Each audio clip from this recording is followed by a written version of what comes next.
So our next session is the evaluation of methodologies, reporting, and verification of carbon credits. And we're fortunate to have our moderator, Todd Bosiger, who is a former deputy director of the Nebraska Oil and Gas Conservation Commission, an IOGCC ERRT vice chair, and has since moved on to a new position that you all can ask him about at another time. Welcome, Todd. Thank you very much, Rebecca. It is my pleasure to be moderating this session. And I would like to begin the session passing it right along to our first presenter, Brad Handler, who is the program manager at Sustainable Finance Lab and a researcher, the Payne Institute of Public Policy for the Colorado School of Mines. Take it away, Brad. Thank you, Todd, and my thanks to AAAS for putting this event together. So I guess I'm getting this session started with a few minutes to describe the characteristics of 6 methodologies that have either been recently published or are nearing publication. There we go. 3 pertain to flowing oil and gas wells. Why don't we just stay on the title page for a sec? I'll let you know. Thank you. And in this way, they're accrediting kind of leaving the oil in the ground, as I think you've heard from recent speakers. And then 3 pertain to either abandoned or orphaned wells, and so are accrediting avoiding methane leakage. The very quick takeaway is that the methodologies differ greatly amongst themselves. That isn't to say that one is clearly wrong or that one is clearly better than another. They differ in scope, to some degree in ambition. They make the detail available, which lets buyers in the VCM evaluate the options and determine what approach they are most comfortable with, at least in theory. However, even if it's possible for buyers to evaluate each of the methodologies, the fact that there are some fundamental differences does likely make it harder for this business to expand. It simply makes it more confusing, particularly for someone outside the industry to follow. And even for those that are willing to engage in a process that compensates oil and gas companies, in general, and that's a subset of the total universe, I guess, when there have been significant integrity challenges levied at the VCM and then plausibly reputational damages for buyers, it isn't hard to see how such differences may keep buyers away for fear that critics will harp on specific details. But having said that, let's get into the meat of it. So next slide, please. Again, there are 3 methodologies for flowing oil and gas wells that are profiled here. 2 from Carbon Path and 06 have been published. Onyx Transition is working towards publication, and members of the team have helped me understand many aspects in the meantime. Carbon Path and 06 are well-based methodologies. In other words, their focus is on the conditions for issuing credits for the retirement of a single well. Onyx intends to focus on whole fields, i.e. much wider, as a field can encompass many wells. This has a bearing on the reserves that the 3 companies are seeking to issue credits from. So Carbon Path really is the narrowest set of reserves it will consider, only proved, developed reserves, which are referred to as 1P in Securities and Exchange Commission reserve reporting, and from wells that are currently producing. 06 uses a little broader set in that it allows consideration for wells that are not producing, but are still established to be economic, but it still uses the 1P reserve profile. Onyx, on the other hand, is using proved and probable reserves, or so-called 2P. Onyx Choice feels consistent with its field-level approach. I believe the company will consider both retiring existing wells and not drilling new wells that would have been part of a field development program. So more of the reserves therefore naturally remain probable within the field scope. Oil and gas industry experience is that probable reserves tend to get converted to proved status, so they move from 2P to 1P as fields produce over time. The methodologies also include different avoided emissions. Carbon Path is including fugitive emissions from the well site, or Scope 1, and emissions from combustion of the produced hydrocarbons, which is really most of Scope 3. And you can kind of see the references, hopefully, to the diagram up on top of the table, and when I refer to the locations, if you will, 1 and 4. 06, on the other hand, is including transportation and refining, so it's sort of 1, 2, 3, and 4 in the chart above. And Onyx seems to be leaning into Carbon Path's more narrow scope. In terms of time frame, Carbon Path will issue credits for the first 10 years of avoided emissions. The 2 others do not prescribe a time frame and instead set the condition that the producing from the well or the field must still be economic in a given year in order to issue credits. I'll just make one more point on this slide. Onyx is working with the gold standard on the standard setter, gold standard, on issuing a methodology through that organization. Carbon Path and 06 issued their own standard, along with working with blockchain partners to issue and track tokens tied to their credits. So different path to market, as well as, again, setting their own standard. Next slide, please.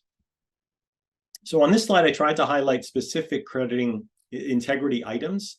Again, there are some meaningful differences among the three, but you've seen hopefully references to the additionality, the permanence issues that I think Tim got us sort of framed, kind of tried to get our attention towards at the beginning with his comments. On additionality, ties back to my comments about proved versus probable reserves and producing versus non-producing wells. I'll just add another distinction that Onyx intends to add an annual assessment with a dynamic baseline that reflects ongoing changes to their evaluation, whereas the other two use a one-time assessment using a recent oil price.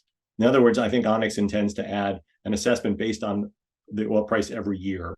And in that sense, the baseline might change. A significant difference is also in the approach to leakage. That idea that if oil production is shut down in one place, some of it will be replaced by production elsewhere. I won't dwell on this, as I believe Brian Prest will be addressing it in his remarks that are next. But I note that Carbon Path and Onyx have landed in that 50% kind of range, whereas 06 assumes no leakage at all. Finally, let me touch on the differing approaches to buffer volumes. Buffers in crediting are used to address the risk of reversal. Like think forest preservation and setting aside credits to be issued to replace those in the event of a forest fire. That doesn't apply neatly here, but buffers are offered as a way of adding, say, conservatism to assumptions, i.e. that somehow not as many tons are avoided as assumed. You can see that Carbon Path buffers any model production in years 11 through 25. 06 keeps it simpler and sets aside 1% of credits. And Onyx is not yet finalized on its approach to buffering. Next slide, please. Let me turn now to methodologies for orphaned and or abandoned wells. You can see there, here also, there are 3 methodologies assessed. I should note that I believe that there are others out there, maybe even some attending on this presentation have profiles, and forgive me if I didn't include you. Carbon Path has one for this activity as well, so they have 2 published out there. American Carbon Registry, which I believe you heard about from Dr. Kang, and then BC Carbon. B Carbon, forgive me. B Carbon's methodology remains, I believe, in draft form, but is available on their website. You can see they vary in including orphaned versus abandoned wells. We've talked a lot about already in this seminar today. Carbon Path uses, sent separately, Carbon Path uses 50 years as a max crediting period, while ACR and B Carbon cut it off at 20 years. More fundamentally, B Carbon requires a decline curve analysis to establish where the well is in its life cycle of production. I think that gets back to a little bit closer to Dwayne's comments with thinking about modeling what's coming down the pike.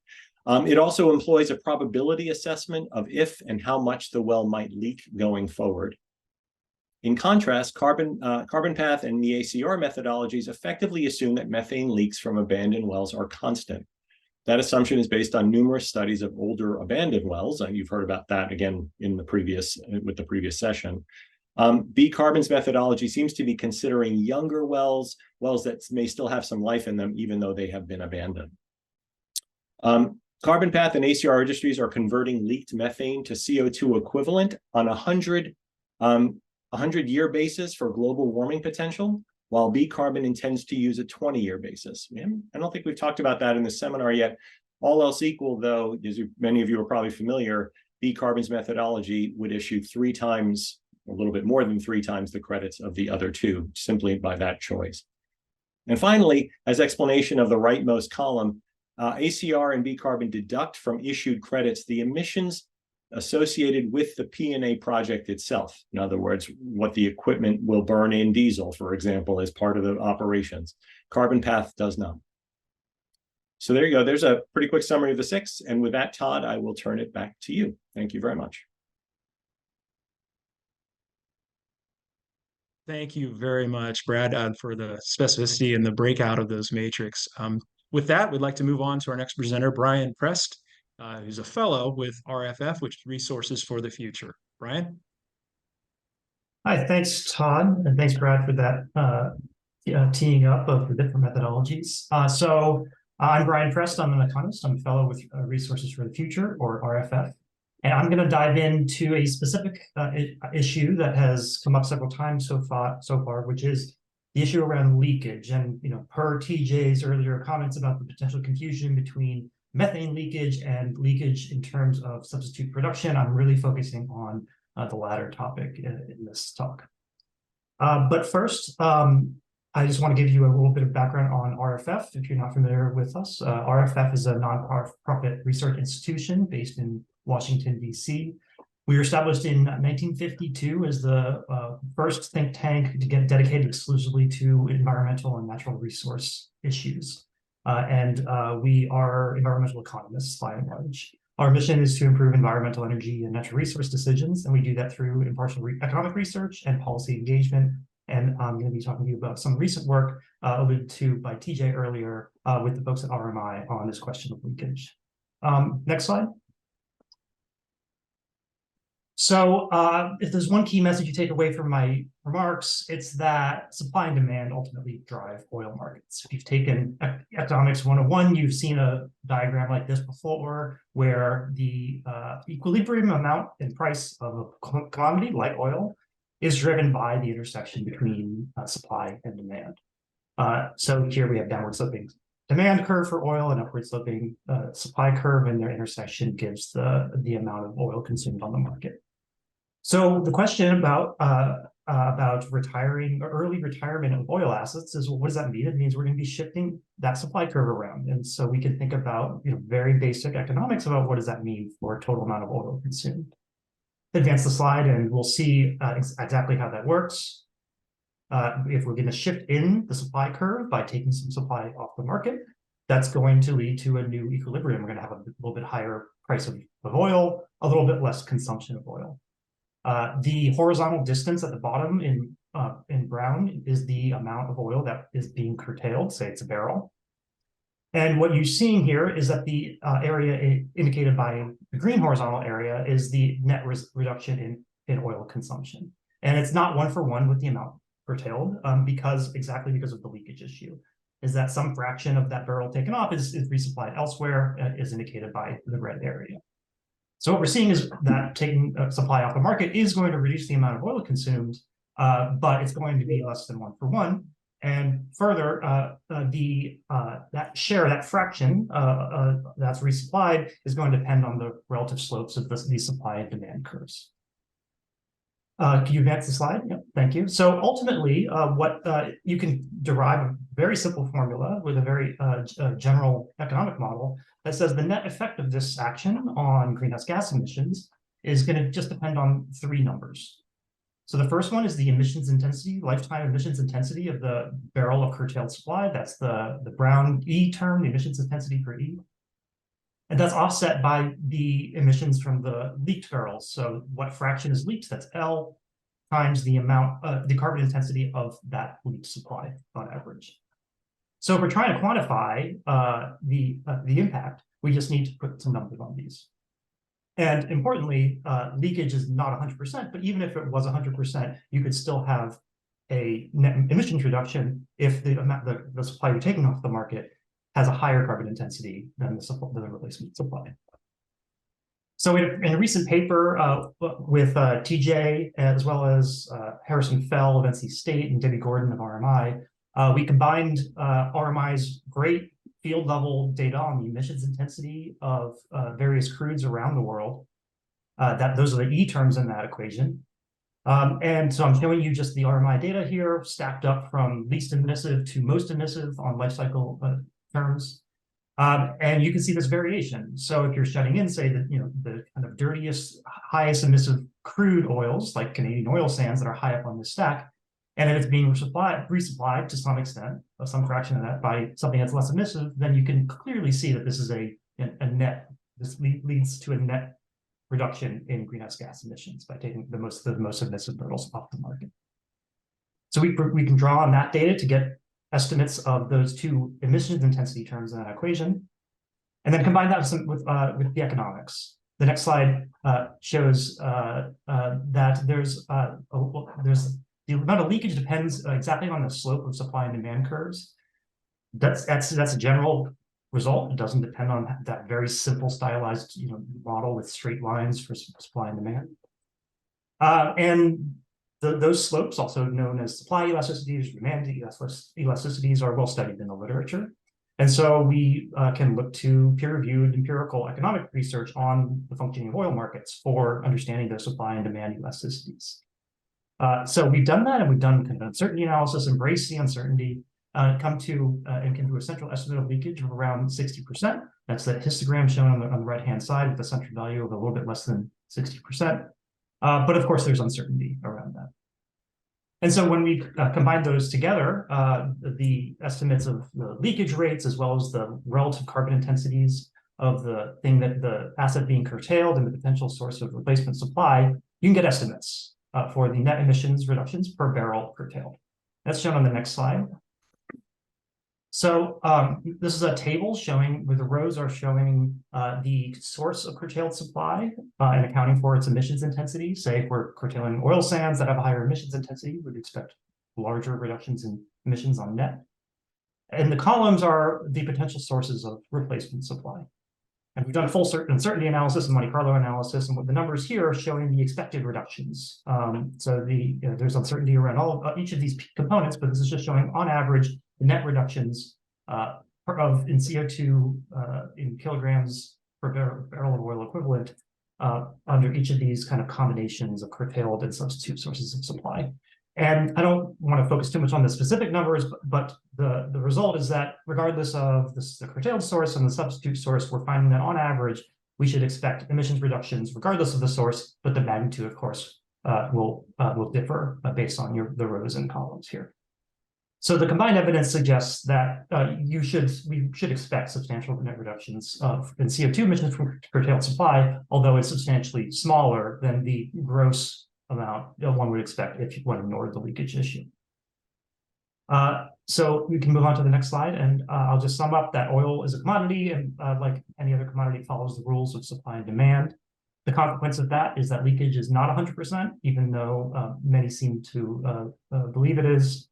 And that we can estimate leakage based on evidence from the empirical economics literature, and then pair that with RMI's OCI plus data to actually provide quantitative estimates of the emissions impacts of these interventions. And I'll stop there. Thanks. Thank you very much, Brian. Yeah, it's very interesting to see the impacts and the numerical representation there. Finally, I'd like to move on to our last presenter. Pedro Martins Barata is the Associate Vice President, Carbon Markets and Private Sector Decarbonization for the Environmental Defense Fund. Pedro? Thank you. Are you able to see me? Because doesn't seem like I oh, okay. There you go.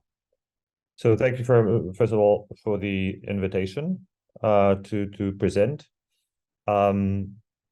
I'll be trying to be very brief. I'll basically cover material that I think partly has been covered from just a few comments that I've already heard in previous sessions, but essentially two projects that or two initiatives on which Environmental Defense Fund has been working. The first one that I will be presenting is something called the Integrity Council for the Voluntary Carbon Market. And the second one is a project that is run by EDF and with the assistance of Öko Institute in Germany and WWF, World Wildlife Fund, US, which is the Carbon Credit Quality Initiative. Both initiatives are on the issue of carbon credit quality. I will not attempt even to consider myself anything close to an expert on oil and gas in general, and specifically on oil and gas wells, and I'll leave that to the other speakers in this panel. So next slide, please. So first of all, to give you an idea of what the Integrity Council for the Voluntary Carbon Market is, it's essentially trying to plug a hole in the governance of the international voluntary carbon market. So the voluntary carbon market, as is right now, has very much almost no regulation, particularly no self-regulation to speak of. So there are a number of initiatives that try to plug in such gaps. And this particular one, the Integrity Council, what it wants to do is to try and build confidence in the market that we can identify high quality carbon credits through the use of specific criteria and therefore mobilize finance towards mitigation and development. How we do that is we aim to enforce a global threshold for high quality carbon credits. So next slide, please.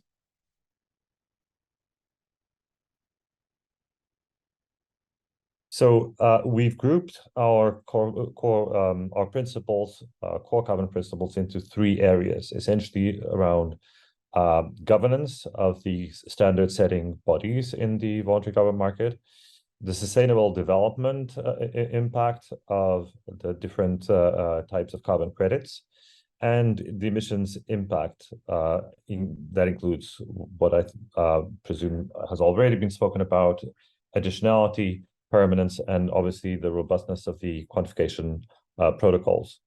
So all of these are, in our view, fundamental principles for any credit to be considered high quality. The idea is that through the assessment of the credits that are submitted to the Integrity Council over the next few months, we will be able to separate the wheat from the chaff and essentially determine which meet our criteria and which don't. So the framework for assessment has been released in July, and we will be conducting our assessment over the next year or so. We expect that the first few credits will be labeled out in the market with our label as meeting our core carbon principles by the end of 2023. Next slide, please. So just to review governance, this is around tracking transparency and, most importantly, robust third-party validation verification. Sustainable development is around sustainable development benefits of safeguards of the credits and the contribution towards net zero transition, which I think is particularly important for credits in the sector of oil and gas. The obvious examples of emissions impact include additionality, permanence, robust quantification, like I said, and in the specific context of the Paris Agreement and in general of different standard settings bodies in the market, we also aim to avoid a double counting. Next slide, please. So that's the Integrity Council for the Voluntary Carbon Market, a separate initiative that we have launched at Environmental Defense Fund, aims to identify carbon credit types that are most likely to deliver climate, environmental, and social benefits. And that's through a different type of instrument. Unlike the threshold analysis of the ICDCM, CCQI essentially provides user-friendly scores that assess the quality of carbon credits along very much the same criteria as ICDCM. Next slide, please. So just to give you an example of what that scoring might mean, we look at one particular project type, leak repair in natural gas transmission and distribution, across all of these different dimensions, and we score them doing a very detailed assessment of the specific methodologies that are being used. In this case, for example, CDM AM0023. And we find, for example, here that the methodology performs relatively well in relation to quantification and in relation to adoption of low, zero, negative emissions, but not so much with relation to sustainable development impacts or in relation to activities that are triggered by legal requirements. And that leads me to what I think is one of my last comments. So can we go exactly? So without weighing into the specific issue of abandoned and orphaned wells, it's fair to say that there's, in the wider international carbon market, there's questions around what exactly is the use or what should be the use of carbon crediting in the oil and gas sector. First of all, there's a lot of angst and a lot of controversy, I would say, around specifically the claims that can be made by oil and gas companies on the back of their purchase of carbon credits, even if these are within the value chain of the sector itself.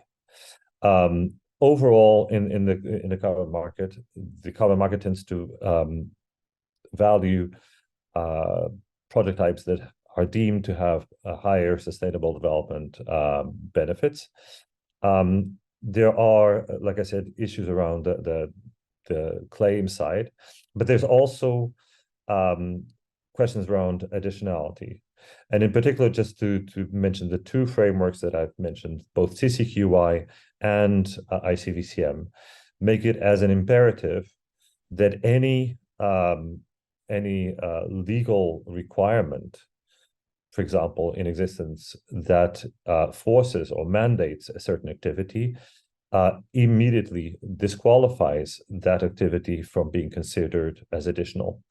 So that is important to understand what the policy framework around the plugging of orphan and abandoned wells may mean in terms of additionality and in terms of the overall assessment of quality of these project types.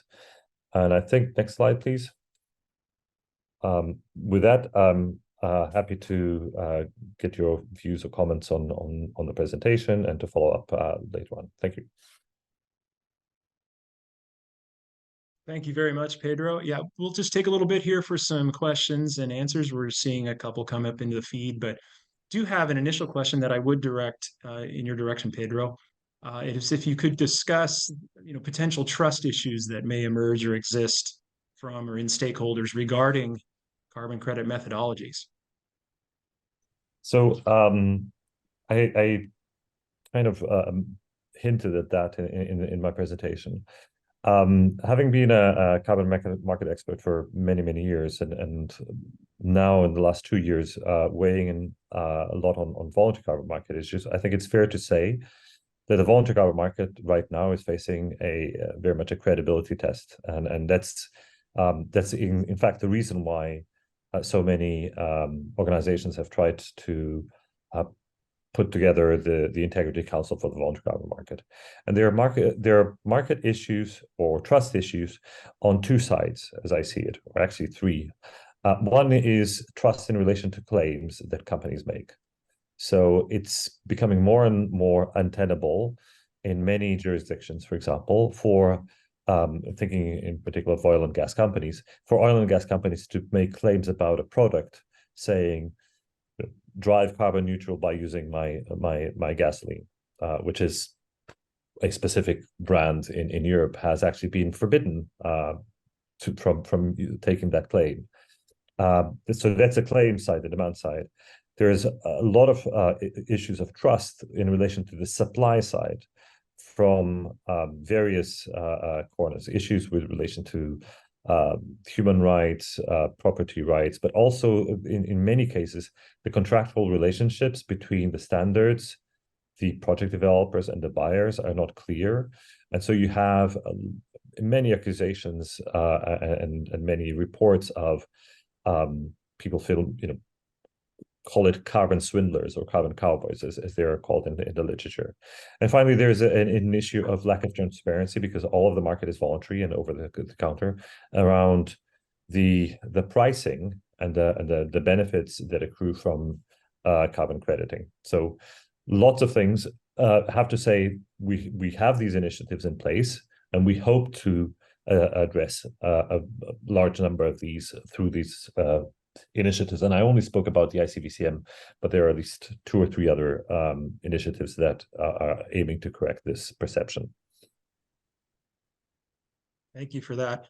We do have one question coming into the feed, and I think it's an interesting one. At what point, and I'll put this out to Brad and Brian, what point does the use of the additionality requirement would begin to prevent additional carbon reduction activity?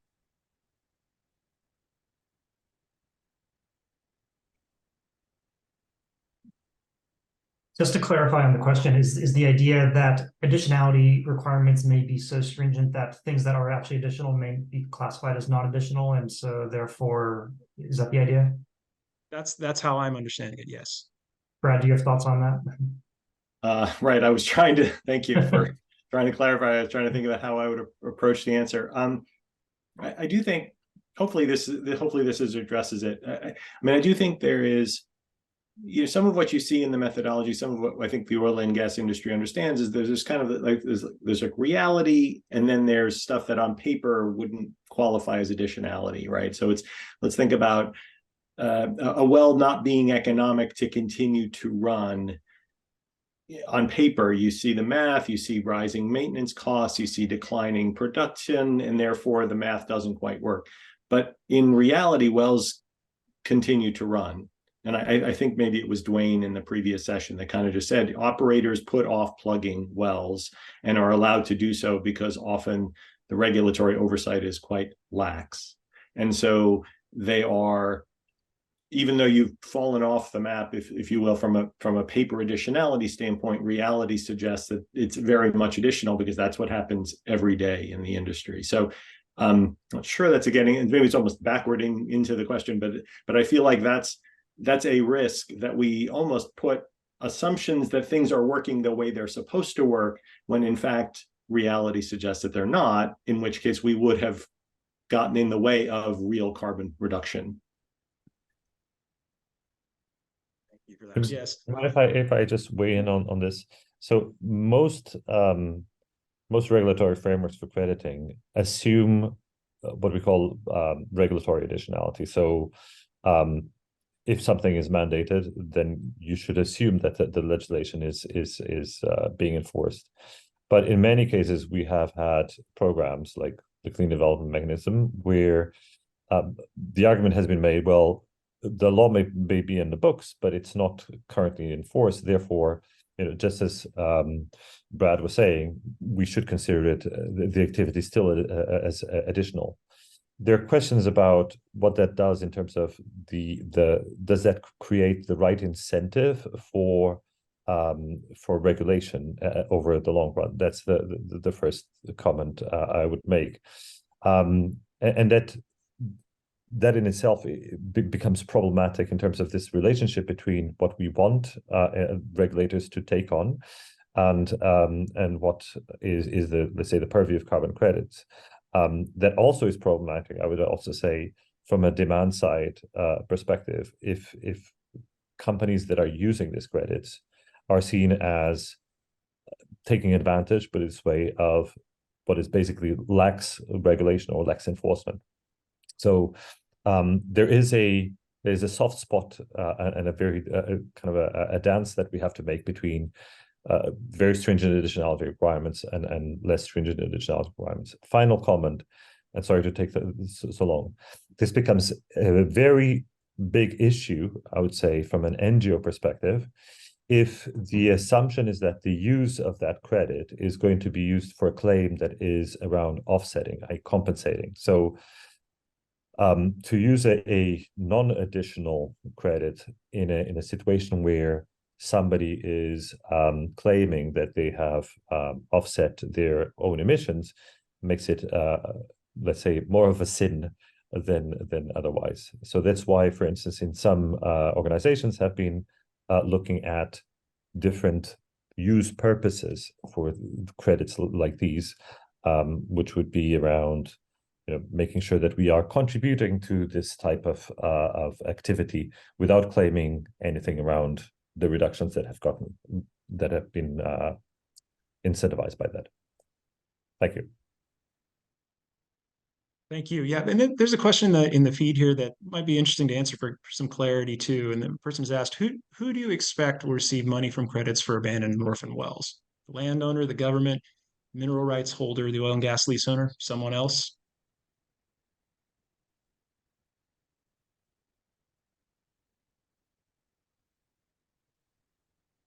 Well, I guess I can raise my hand and start. We can all pitch in.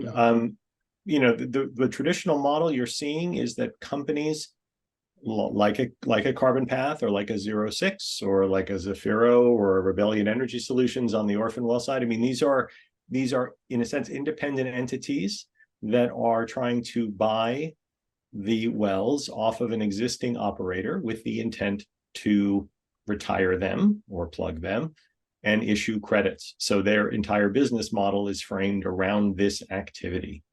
There is, of course, compensation required for, especially on the flowing well side, there are royalties that need to be paid to landowners and the like. And so that the mechanism around making the business model work entails compensating adequately all of the stakeholders that currently have a vested interest in the well as it's flowing. But it's really that developer that we're talking about with some of these methodologies that drives making all of that happen. And of course, they hope to make, a profit to sustain their business by virtue of selling the credits and keeping some of the proceeds. Thank you very much. And I think I want to be remiss in bringing this up, but there's a question here about where do all wells, and I would say Brad or Brian, you jump in on this, where do wells already intended for plugging and abandonment fit into carbon credit scenarios in general? Sure. I'll jump in on that. So I would say that if it's about to be plugged, then if it's about to shut in anyway, then that is a clear sign that compensating it to do so would not be additional. I think that's quite clear. I think what the only place where there's maybe a little bit of nuance is whether the intervention is accelerating when it gets shut in. And so then you may have a few years, if it's going to be shut in 3 years from now, but you shut it in today, then that's 3 years worth of production. So I think understanding and perhaps updating or doing a retrospective every few years to make sure that what you calculated at the outset is actually still accurate. It seems like an important component of the methodology. And I'll just say that this also interacts with what Pedro was saying about regulation. If we say, projected 10 years worth of emissions reductions, but then in year 5, it becomes regulated. And so those last 5 years are no longer additional, then if we've already issued 10 years worth of credits, that seems problematic. Thank you. Well, yeah, that ties into a thought here too. Is it possible, and I would say, Pedro, I'd swing this back to you and then follows up with Brad and Brian. Is it possible that the carbon credit market for orphan wells could be seen as an easy out for responsible owners, operators, and stakeholders? And so what, if anything, can regulatory bodies do on the front end to mitigate that perception?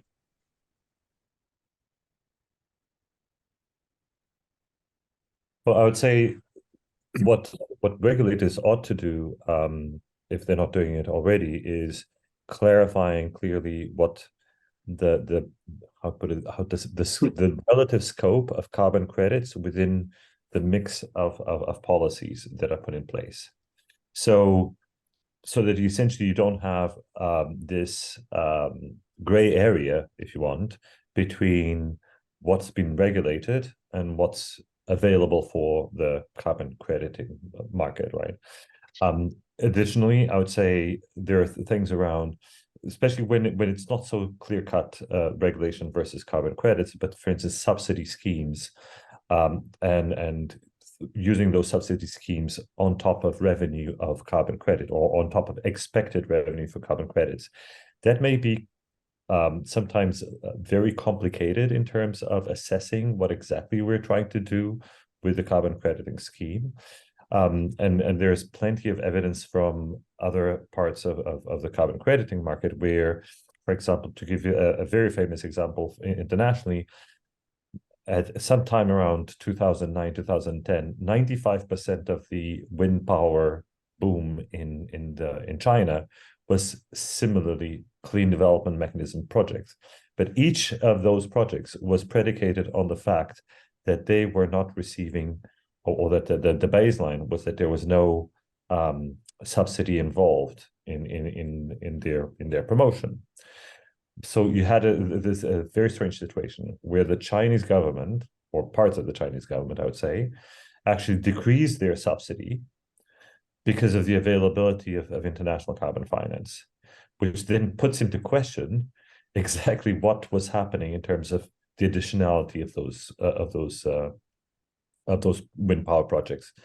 So the same thing here with anything that we're doing on abandoned orphan wells is the regulator or the authority has to be clear about what is the financial incentive scheme and the durability of that financial incentive scheme, so that we can then understand really what the additionality will be of the actions that are incentivized by the carbon credit price.